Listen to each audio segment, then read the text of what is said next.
Detroit. I get a rush from catching bites. I love when I die. Pull up, broad day, make his mama cry. Me and Doja took his life. Fucking me, had to pay the price. Still in my hood. Bitch, I feel like bones. Pop a perk, I'm in my zone. Barney. Y'all heard the intro. What up, though? You already know how I go. Smash, like, subscribe, comment. I don't care what you comment, as long as you comment.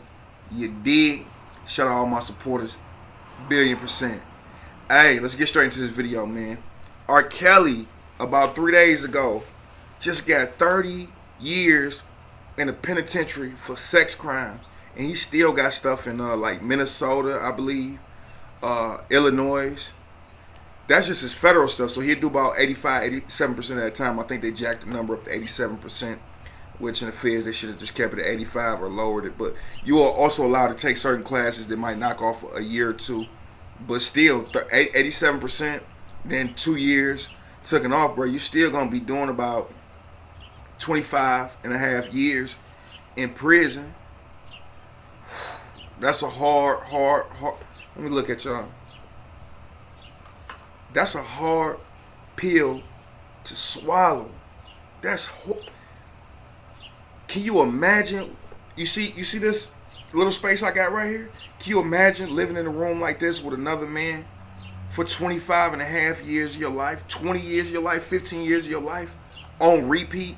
It's a CD just on repeat.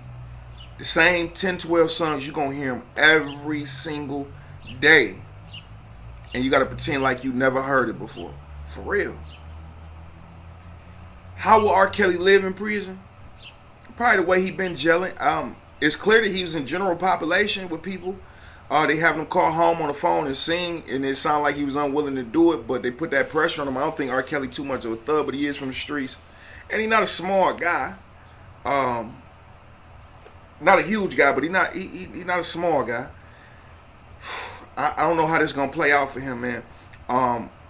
Generally, they would probably want to put somebody like that in protective custody, but when you got that much time, you don't want to live in PC for long periods of time. The Fed's a little different. The PC is a little bit more comfortable, but I know in the state joint that you on like 23-hour lockdown, 22-hour lockdown, very limited movement because they're concerned about your safety and security. White boy Rick did a lot of time in protective custody. He could have came out easily because he a celebrity figure. He had celebrities hitting him up during his time of incarceration, had state representatives, so on and so forth, people that was fighting for him. So when you got those type of connects, you can use that to your advantage of people liking you and want to deal with you. Now, R. Kelly, his situation, if they want to keep him in a certain type of PC away from everybody else, that's probably what they'll do. But if he don't want to live like that, he can go get his lawyer, go to the warden, and sign off for safety and security and go in the general population and be outside your room, about 15 hours a day, 14 hours a day, and live regular. This man had everything, man.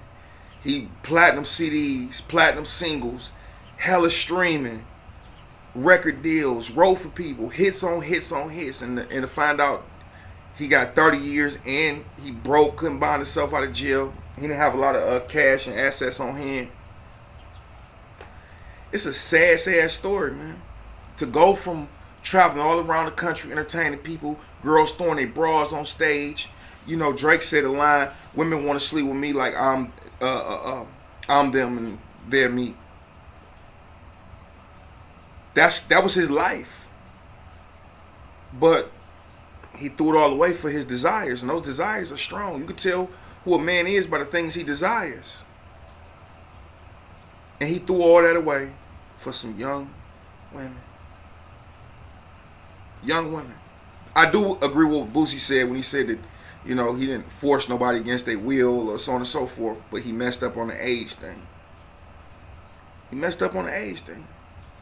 And been doing it for years, marrying children. But he ain't the only one that's an entertainer or a public figure that's done it. We got some religious leaders that's done it and made excuses for it. And made excuses for other people doing it. A man told me this, man. I can't remember exactly who it was, but he said if you look at it,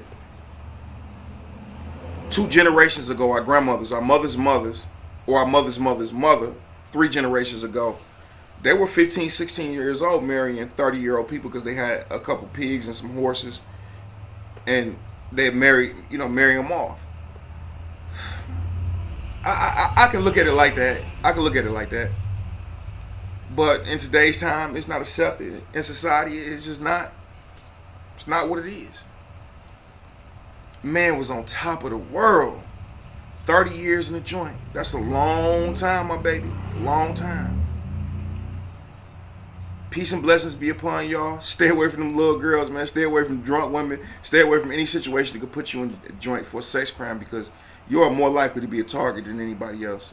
Well, not anybody else, but homosexuals and sex offenders are at the top of the list, far as being assaulted, extorted, so on and so forth. You did on tomorrow. The COs even treat you a certain type of way when you had those type of crimes. Think wisely.